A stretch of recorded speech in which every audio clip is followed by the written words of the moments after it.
మరి 2వ అధ్యాయము 3వ వచనం ప్రకారం ఏమంటాడు? జీవిత కాలమంతయు మరణం చేత దాస్యమునకు లోబడిన వారిని విడిపించుటకు ఆయన కూడా రక్త మాంసాలతో పాలివాడాయను.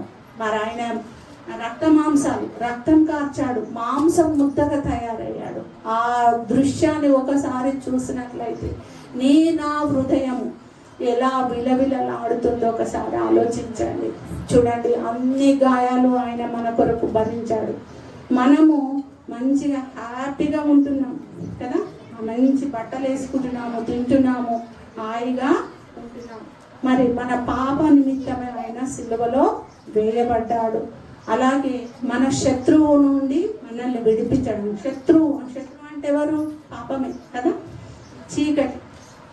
పాపము చీకటి నుండి మనల్ని, చీకటి నుండి, శత్రువు నుండి పోగొట్టడానికి మనల్ని ఆయన బలియాగమయ్యాడు. మనల్ని నీతిమంతులుగా తీర్చడానికి ఆయన తన సిలువనెత్తుకొని నడవడము జరిగింది.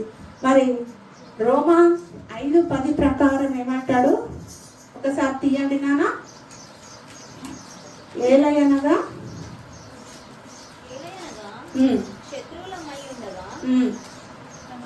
ఆయన కుమారుని మరణ ద్వారా మనము దేవునితో సమాధానపరచబడిన ఎడల సమాధానపరచబడిన వారమై ఆయన జీవించుట చేత మరి నిశ్చయముగా రక్షింపబడదుము.